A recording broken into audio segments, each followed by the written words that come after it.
According to Credit Suisse, there are 42 million millionaires living in 2019. Now, consider these three simple facts. First, there is a maximum supply of just 21 million bitcoins. Second, anywhere from 3 to 6 million bitcoin are dead, lost, inaccessible forever. And third, more than 1/4, 26% of all the known circulating supply is already in the hands of wallets holding at least a supply.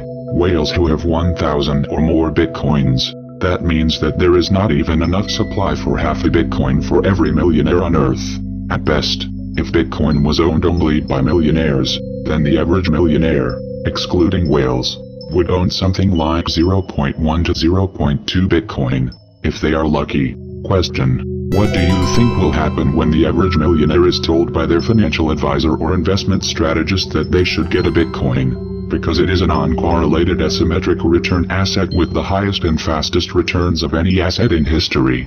The answer is obvious. They will want one or more bitcoin, as soon as possible. And then what do you think will happen when they find out that there isn't enough going around for them to even own one whole bitcoin? They will very likely lose their minds and go crazy just trying to obtain one. And they will pay whatever it costs to buy it. And that will just drive the price up even more. Remember the kimchi premium of 2017 in South Korea? Well, if retail investors are willing to pay upwards of $50,000 for an asset they could buy elsewhere at the time of $20,000, what do you think millionaires and billionaires will be willing to pay to make sure they aren't left behind and locked out of Bitcoin's future?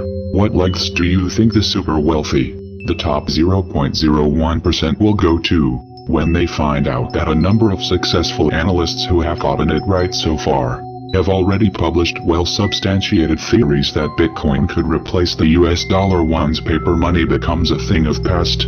How much do you think these ultra-wealthy people will be willing to pay, when they realize that those top analysts are saying very clearly, that one single Bitcoin will be worth $100 million? Meanwhile, massive investments, investors and institutions are getting into Bitcoin far more than ever before. Fidelity manages over $7.7 trillion in assets. That's as much as the gold market is worth. And they're already seeing impressive demand from their top clients, who have been given early access to trade crypto on Fidelity's trading platform. And at the same time, Fidelity is mining Bitcoin in their office in Texas. Do you really think that Fidelity would mine Bitcoin if they didn't see an even higher future value in it? And there are literally hundreds and thousands of stories like this coming out every year. Here are just a few examples. First, Harvard, Yale and other big universities have announced that they are investing billions of dollars into Bitcoin and crypto. Second, Forbes has reported that an art dealer for the absurdly rich, known as the Dadiani Syndicate, that helps super wealthy clients move massive amounts into and out crypto, claims one billionaire client is interested in acquiring 25% of all Bitcoin currently available. That feat may be highly improbable, but it does give you a clue about how the smart money view the current and future value of Bitcoin. They see it as a highly undervalued asset that is going to be worth much more in the future. Third, a growing number of wealthy, well-known Bitcoin and crypto skeptics and even deniers, who say it is not real money, are buying Bitcoin and holding it. Think about it. Do you really think that all of these smart money people and institutions are buying into something they will lose them massive fortunes? Think about it some more. Do whatever you think is right. I am just saying, look at where all of the trends and actions are heading. You are a lucky son of a bitch. You know this information now during the early days of the next bull run cycle. Hopefully you have known it for some time.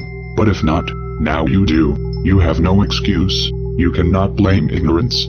On the upside, you can, of course, get into crypto now. If it interests you, then make sure that you do your own research and never invest more than you can afford to lose. And if you decide to go for it, then you may indeed be preparing your future self for a potentially incredibly amazing return within the next 5 to 10 years. Now, could Bitcoin hit 6 figures in 2019 or 2020? It could happen. And even if you ignore what some people call fundamentals, according to math and many technical indicators, it should.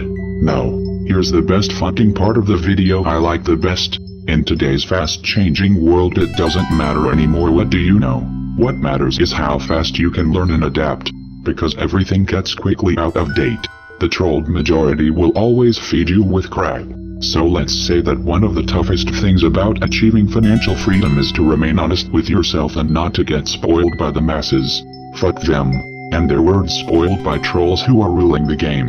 The rulers aren't politicians, if that was first on your mind.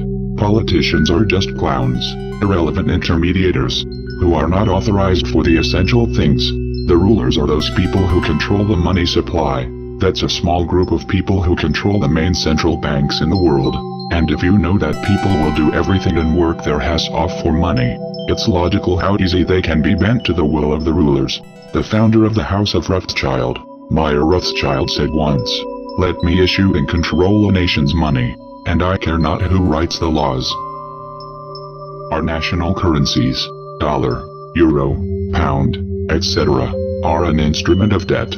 Every dollar used to be backed by gold or silver, but is now a signed document acknowledging a debt, guaranteed to be paid by the taxpayers of the issuing country. As long as the rest of the world has confidence in the American taxpayer to work and pay for this signed document acknowledging a debt, called money, the world has confidence in dollar. If that key element of money, confidence, suddenly disappears, the economy comes down like a house of cards.